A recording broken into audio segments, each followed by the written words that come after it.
7ই August status দিয়েছে যে এই ধানমন্ডি 32 নম্বরে যে ভাঙচুর হয়েছে এগুলো মেরামত যেন করা হয়, সেগুলো আবার সুন্দর করে সাজানো হয়, ডক্টর মোহাম্মদ ইউনূসকে যেখানে যেন নিয়ে যাওয়া হয়। হ্যাঁ, সবাই মিলেমিশে নাকি তারা রাজনীতিটা করবে। উনি তো গণ অভ্যুত্থানের গয়ই বোঝে না। গণ অভ্যুত্থান ফারুকী কয়দিন জেল কেটেছে? হ্যাঁ, ফারুকী কতদিন এই আওয়ামী লীগের দ্বারা আক্রান্ত হয়েছে? গণ অভ্যুত্থানের স্পিরিট তো ভাই ফেসবুকে 2টা 4টা পোস্ট দিয়ে ভাইরাল হয়ে আসবে না? এরকম ভাঙচুর কি চলতেই থাকবে? আমরা চাই না এরকম ভাঙচুর চলতে থাকুক। কিন্তু দেখেন, যদি এইভাবে করে শেখ হাসিনা, এই খুনি, এই লুটেরা, এই মাফিয়া, মানে যার হাতে এখনো রক্তের দাগ লেগে আছে, আমাদের আহত ভাইরা এখনো হাসপাতালে কাতরাচ্ছে, যার এই আহ, ক্ষত, শহীদদের পরিবারের এখনো আহাজারি রয়েছে, এভাবে যদি এসে এসে উস্কানি দেয়, তাহলে তো তার দেশে যে নেতাকর্মীদেরকে রেখে গেছে, দেশে যে অস্তিত্ব রেখে গেছে, এই অস্তিত্ব তো বিলীন হতে থাকবে। স্বাভাবিক, এটা খুবই স্বাভাবিক। আমি একটা কথা বলতে চাই যে আওয়ামী লীগে যারা রাজনীতি করেন বা রাজনীতি করেছেন, তাদের আসলে ভবিষ্যৎ কি? আপনি জিজ্ঞেস করেছিলেন সামনে আমরা কি করতে চাই, তাদের আসলে ভবিষ্যৎ কি? আমরা আসলে প্রথমে ভেবেছিলাম যে একটা রিকনসিলিয়েশন দরকার, কারণ এত এত মানুষের, তো তুফাইল আহমেদরা কিন্তু বলতো, ওবায়দুল কাদেররা বলতো যে আওয়ামী লীগ যদি ক্ষমতা থেকে চলে যায় তাহলে 5 লক্ষ মানুষের লাশ পড়বে এক রাতেই। ভাই, কয়জন মানুষের লাশ পড়ছে বলেন তো? 5 জন মানুষের লাশ পড়ছে। 5 জন মানুষের লাশও পড়ে নাই। ছাত্ররা এমন একটা চমৎকার জিনিস আমরা দেখাইছি, যেটা বাংলাদেশের ইতিহাসে নজিরবিহীন। আমরা হলপ করে বলতে পারি, যদি ইলেকশনের মাধ্যমেও পাওয়ার ট্রান্সফার হইতো, তারপরও অসংখ্য লাশ পড়তো। কিন্তু একটা গণ অভ্যুত্থানের ভিতর দিয়ে পাওয়ার ট্রানজিশন হয়েছে, 5টা মানুষের লাশও পড়ে নাই। আমরা এতটা নিপুণতার পরিচয় দিয়েছিলাম। কিন্তু আমরা যতটা ধৈর্য, যতটা সহনশীলতা, যতটা সহানুভূতি, দেশ এবং জাতির স্বার্থ, বৃহত্তর স্বার্থ যতটা চিন্তা করেছি, আওয়ামী লীগ এটার ততটাই মানে খারাপ সুযোগ নিয়েছে। আমরা বিভিন্ন মিডিয়া হাউসে গিয়েছি, গিয়ে গিয়ে বক্তব্য দিয়েছি যে আওয়ামী লীগের মানুষের ঘর বাড়ি ভাঙচুর করেন না, তাদের ব্যবসা প্রতিষ্ঠান ভাঙচুর করেন না, এগুলো রাষ্ট্রের সম্পদ। প্রয়োজনে তাদেরকে জেলে দেওয়া হবে, তারা জেল খাটবে, এটাই তো করণীয়। যারা অবৈধভাবে সম্পদ অর্জন করেছে সেগুলো ক্রোক করবে, ক্রোক করে আপনাদেরকে দেওয়া হবে গরিব দুঃখী মানুষকে। হ্যাঁ, যেটা যারা রাষ্ট্রের প্রাপ্য। যে মিল ইন্ডাস্ট্রি, কলকারখানা যেগুলো চলবে, যারা কর্মচারী তারা কোনো দোষ করে নাই। কিন্তু দেখেন, এই 180 দিন পরে এই দুর্বলতার সুযোগ নিয়ে শেখ হাসিনা কি কি না করতেছে।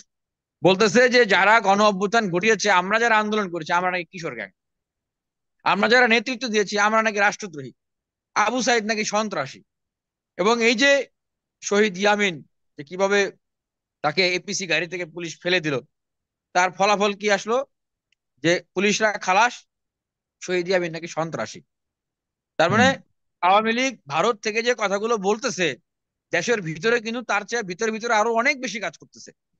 এবং শেখ হাসিনা সেখান থেকে এভাবে করে উস্কানি। আওয়ামী লীগের নেতা কর্মীদেরকে বলবো, ভাই দেখেন, আপনারা যারা অপরাধ করেছেন, অন্যায় করেছেন, প্রথমত এটার 2টা জিনিস হয়, যে যার কোনো আত্মোপলব্ধি নাই, জালিম, যে জালিম, যে জালিমের কোনো আত্মোপলব্ধি নাই, তাকে যদি ক্ষমা করা হয় সেটি হলো চরম অন্যায়, যেটা শেখ হাসিনাকে করা যাবে না, তার কোনো আত্মোপলব্ধি নাই।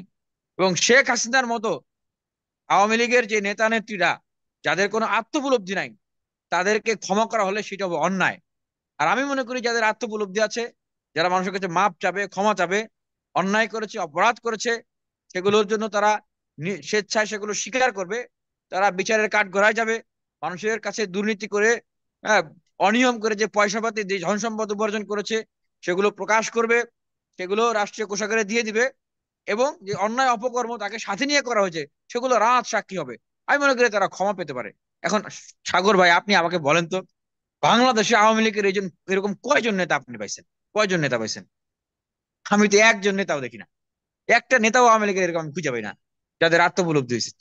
এখন একটা জিনিস আমার কাছে খুবই দুঃখ লাগে, যে এই যে সংবিধান সংস্কার কমিটির যে আলী রিয়াজ স্যার, উনি শ্রদ্ধেয় মানুষ, অনেক আগে থেকেই আমার সাথে, আমি যখন জেলে ছিলাম আমার বাবাকে বলেছিলাম ওনার সাথে কথা বলেন, এবং আমাদের যারা নেতা কর্মীরা আছে, নেতারা আছে, তাদের সাথে যোগাযোগ হতো। কিন্তু উনার মানে যে প্রস্তাব দেখলাম, যে এইটা যদি করে তাহলে নাকি আওয়ামী লীগ আবার ফেরত আসতে পারবে, আওয়ামী লীগ আবার রাজনীতি করতে পারবে। এখন কথা হচ্ছে, আলী রিয়াজ স্যার উনি বাংলাদেশে এই যে সমসাময়িক সময়ের যে ফ্যাসিবাদ, এই ফ্যাসিবাদের মুখোমুখি কতদিন হয়েছেন, উনি কতবার রিমান্ডে গিয়েছেন, কতবার জেল খেটেছেন, হ্যাঁ, ওনার উপর কি কি অত্যাচার করা হয়েছে, উনি কি এই ফ্যাসিবাদকে মানে এটাকে বলে এক্সপিরিয়েন্স করেছেন সরাসরি? করেন নাই। উনি শুনেছেন, জেনেছেন। কিন্তু আমরা যারা রাজপথে ছিলাম, আমরা এক্সপিরিয়েন্স করেছি ভাই। ডিবির গারদে আমি যখন ছিলাম, আমাকে তো মেরেছে মেরেছেই। এইরকম লোক যাদেরকে নিয়ে এই যে ডিবির হারুন, হ্যাঁ, তার যে সাঙ্গপাঙ্গরা আছে মশিউর, এটা জঘন্য পশু। সে ধরে নিয়ে প্লাস দিয়ে টেনে মানুষের এই বিশেষাঙ্গ পুরুষের টেনে সেখানে হাতুড়ি দিয়ে বাড়ি দিছে, হ্যাঁ, মরিচ লাগাইছে। সেই সমস্ত লোকদের সাথে আমার ডিবির গাড়িতে কথা হয়েছে। জিব্বার ভিতরে কারেন্টের শক দিয়েছে, দাম করে সে পড়ে গেছে। আমি বলি, কি হয়েছে ভাই? জিব্বা দেখাচ্ছে, রক্ত পড়তেছে জিব্বা দিয়া। আরেকজন এসে বলতেছে যে ভাই, আমার ওয়াইফ কে নিয়ে আসছে। আইনা বলতেছে যে সম্পত্তি যা যা আছে এগুলো অলঙ্কার দে, বাসায় কি টাকা পয়সা চাইনা দে, তোর ওয়াইফ রে ডিভোর্স দে। হয় কোথায় কে আছে বল, নাহলে তোর ওয়াইফ দের ডিভোর্স দে। কোথায় কারে লোক আপনার জাতীয় নির্বাচনের আগের কথা বলতেছি। এই আওয়ামী লীগ কতটা ভয়ঙ্কর, তারা রাষ্ট্রের কোথায় কোথায় আছে, এইটা তো এই বুদ্ধিজীবীরা ওনারা তো ওনাদের জায়গায় বুঝবেন না। এই জন্যই বারবার বলছি যে এই যে যাদের সরকারে থাকার কথা তারা নাই সরকারে, যাদের সরকারে থাকার কথা না তারা ঢুকে গেছে সরকারে। সলিমুল্লাহ খান, হু ইজ হি? সলিমুল্লাহ খানকে আমরা গণ অভ্যুত্থানের সময় দেখলাম, যখন কোন বুদ্ধিজীবী শেখ হাসিনাকে যে পতন মানে ক্ষমতা ছাড়তে হবে, হ্যাঁ, নাহলে তার পতন হবে, এই কথাটা বলতে ভয় পাচ্ছে, তখন সর্বপ্রথম যে বুদ্ধিজীবী এই কথাটা বলেন তিনি হলেন ডক্টর সলিমুল্লাহ। তারপরে শিক্ষকদের মাঝে থেকে যিনি বলেছেন তিনি ডক্টর আসিফ নজরুল স্যার, এটা আমাদেরকে স্বীকার করতে হবে। তো সেই সলিমুল্লাহ খানকে এই বেয়াদব ফারুকি তিনি তার পিছনে দাঁড় করিয়ে রেখেছেন। দেখেন, ফারুকি কি জানেন যে এই সলিমুল্লাহ খানকে? তার তো জানারও কথা না। আর এই ফারুকি কি করেছে? 7ই আগস্ট স্ট্যাটাস দিয়েছে যে এই ধানমন্ডি 32 নম্বরে যে ভাঙচুর হয়েছে এগুলো মেরামত যেন করা হয়, সেগুলো আবার সুন্দর করে সাজানো হয়, ডক্টর মোহাম্মদ ইউনূসকে যেখানে যেন নিয়ে যাওয়া হয়, হ্যাঁ, সবাই মিলেমিশে নাকি তারা রাজনীতিটা করবে। উনি তো গণ অভ্যুত্থানের গয়ই বোঝে না। গণ অভ্যুত্থান ফারুকি কয়দিন জেল কেটেছে? হ্যাঁ, ফারুকি কতদিন এই আওয়ামী লীগের দ্বারা আক্রান্ত হয়েছে? গণ অভ্যুত্থানের স্পিরিট তো ভাই বই পড়ে আসবে না, আরেকজনের গল্প শুনে আসবে না, ফেসবুকে 2টা 4টা পোস্ট দিয়ে ভাইরাল হয়ে আসবে না। আমাদের একটা রোগ আছে, আমাদের একটা অসুখ আছে বাংলাদেশের মানুষের। আমরা ভাবি কি যে কেউ ভাইরাল হয়ে গেলে সেই মনে হয় নেতা। কথাটা সাগর ভাই বাংলাদেশের মানুষকে জানাইতে হবে, আপনার জায়গা থেকে জানাবেন যে ভাইরাল হইলেই সে নেতা না। নেতা হইতে হলে একজন মানুষের অনেক জেল কাটা, জুলুমের শিকার হওয়া, অত্যাচারিত হওয়া এবং মানুষের পক্ষে কাজ করা, অধিকার আদায় আন্দোলনে অংশগ্রহণ করা, এই ইতিহাস থাকতে হবে। এবং অনেকেরই আছে, কিন্তু সেটা কোটি কোটি মানুষ জানে না। হ্যাঁ, নেতা হইতে হলে তার এই জিনিসগুলো থাকতে হবে, তার নৈতিকতার প্রশ্ন উত্তীর্ণ হইতে হবে, যে সরকার তাকে লোভ দেখিয়েছে, লোভ দিয়েছে, সে লোভে পা দেয় নাই, এরকম ইতিহাস থাকতে হবে। কিন্তু অনেকেরই আছে এরকম, কিন্তু তারা তো কোটি কোটি মানুষের কাছে পরিচিত না, এই জন্য আমরা তাদেরকে নেতা মানি না। কিন্তু কেউ একটু কথা বলে ভাইরাল হয়ে গেলে, ফেসবুকের যুগ, সোশ্যাল মিডিয়া, আমরা তারা নেতা মনে করি। আরো কিন্তু এরকম লোক, এইরকম লোকরা উপদেষ্টাতে ঢুকে গেছে। এই জন্য বলছি যে এই এই জায়গাটাকে আমি বারবার একই কথা ঘুরে ফিরে বলতেছি, যে এই জায়গাটাকে সংস্কার করতে হবে, ডাইনামিক করতে হবে। কারণ বাংলাদেশ নামক যে বর্তমান রাষ্ট্রটা আছে ভাই, এই রাষ্ট্রের এখন কাঠামোগত সোর্স অফ পাওয়ার কি? কাঠামোগত সোর্স অফ পাওয়ার তো হচ্ছে উপদেষ্টারা।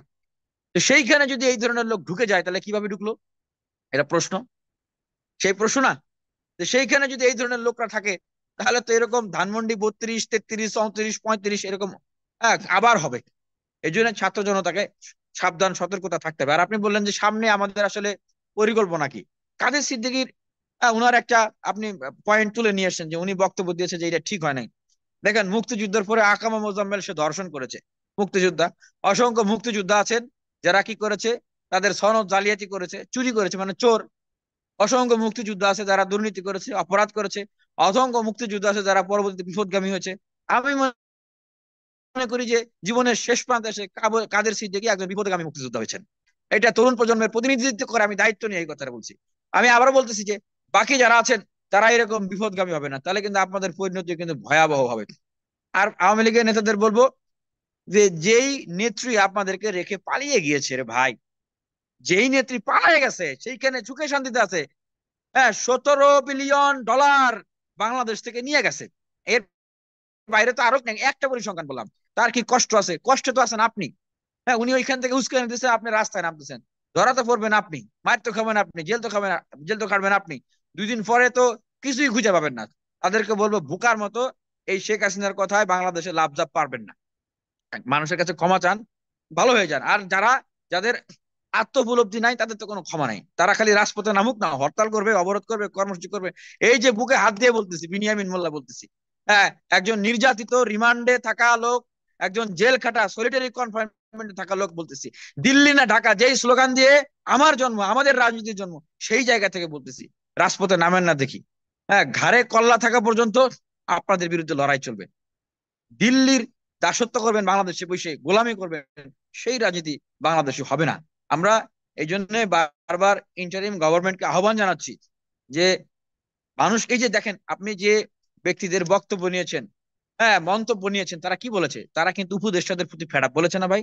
এটা কিন্তু শুধু আমার কথা না। আমি উপদেষ্টাদেরকে বলবো যে দেখেন, আপনারা বিপ্লবী নেতা ছিলেন, আমাদের সহযোদ্ধা ছিলেন, একসাথে আমরা আন্দোলন করেছি, সবই ঠিক আছে, কিন্তু এখন আপনারা সেখানে বসেছেন, বসে আপনারা রাজনৈতিক দল গঠন করার কাজ শুরু করেছেন। গণ অভ্যুত্থানের পরে একটা রাষ্ট্র গঠন, সেটা একটা সংকট। বিশ্বের যতগুলো দেশে গণ অভ্যুত্থান বা বিপ্লব হয়েছে, হ্যাঁ সাগর ভাই, আপনি আমাকে বলবেন যে এমন কোন দেশ পেয়েছেন যেখানে জাতীয় ঐক্যের সরকার হয় নাই? অভ্যুত্থানে অংশগ্রহণকারী সবাই মিলে সেখানে বিপ্লবী সরকার অথবা জাতীয় সরকার হয়েছে, সংস্কার হয়েছে, তারপরে পাওয়ার স্ট্রাকচার গেছেন। আমাদের দেশে আমরা কি দেখলাম? যে আমাদের ছাত্র বন্ধুরা, তাদেরকে কি বোঝানো হলো, তারা কি করলেন? এসব নিয়ে আমরা কথা বলবো, সরকারের কি ভুল, সরকার কি করণীয়, সরকার ভাই কি আমি করা উচিত কথা শেষ বলবো। করে দিচ্ছি মোটামুটি এই যে পর্যায়ে আপনার কাছে কি স্পষ্ট বার্তা যে আপনি শেখ হাসিনাকেই সতর্ক করছেন এবং শেখ হাসিনা যারা ফলো করছে, দেশে অবস্থান করছে, তাদের প্রতি আপনার স্পষ্ট মেসেজ দিয়েছেন যেন লাভ লম্পঝম্প না করে, তাহলে একই অবস্থান হবে। সাকিব ভাই, আমি একটু 10 সেকেন্ডে করতে শেষ হবে। করতে চাই যে আমাদের ছাত্র বন্ধুরা যে কাজগুলো এখন করছেন, রাজনৈতিক দল গঠন করায় তারা মূল আত্মনিয়োগ করেছেন, মনোনিবেশ করেছেন, এবং আমাদের মাননীয় প্রধান উপদেষ্টা তিনিও বলে ফেলেছেন যে ছাত্রদেরকে সুযোগ দেওয়া দরকার, না দিলে নাকি অন্য অন্য দল যারা আন্দোলনে অংশগ্রহণ করেছে তারাও নাকি আওয়ামী লীগের ক্যারেক্টার নিয়ে ফিরে আসবে। এখন কথা হচ্ছে যে 5 আগস্টের আগে ফ্যাসিবাদের বিরুদ্ধে যারাই লড়াই সংগ্রাম করেছে প্রত্যেকেই কিন্তু বিপ্লবী দল। আবারও বলছি, শুধু বৈষম্য বিরোধী আন্দোলন না, প্রত্যেকেই বিপ্লবী দল। যদিও বৈষম্য বিরোধী আন্দোলনের প্ল্যাটফর্মটাকে আমরা তৈরি করেছিলাম, রাজনৈতিক ছাত্র সংগঠনের নেতারা, নাহিদ ইসলামকে ছাত্র শক্তির সে সদস্য সচিব, আসিফ মাহমুদ ডাকবি শাখার আহ্বায়ক, আমি, আমরা ছাত্র অধিকার পরিষদের সেখানে সদস্যদের, ছাত্র দল, ছাত্র শিবির, ছাত্র সবাই ছিল। এখন বলবো যে দেখেন ভাই, দেশের সাথে আপনাদের হাত জোর করে অনুরোধ করছি, দেশের বৃহত্তর স্বার্থে, জাতির স্বার্থে, এই গণ অভ্যুত্থানের যে প্রেরণা চেতনা, এই যে জাতীয় ঐক্যের যে জায়গাটা, এটা নষ্ট করবেন না প্লিজ। একটা জাতীয় সরকার গঠন করতে হবে, জাতীয় ছাত্র কাউন্সিল গ্রহণ করতে হবে রাষ্ট্রকে সংস্কার করার জন্য পরবর্তী নির্বাচনের আগ পর্যন্ত। আর রাষ্ট্র সংস্কার করেই তারপরে ইলেকশন দিতে হবে। আমি বিএনপির প্রতি, জাতীয় দলের প্রতি আহ্বান জানাবো যে প্লিজ, আপনারাই তো বলেছিলেন 31 দফা, তাহলে জাতীয় সরকার গঠন করে সবাইকে নিয়ে কেন সংস্কার করে তারপর ইলেকশনের কথা বলছেন না? তাহলেই তো এই সংস্কারটা সাস্টেনেবল হবে। ধন্যবাদ আপনাকে।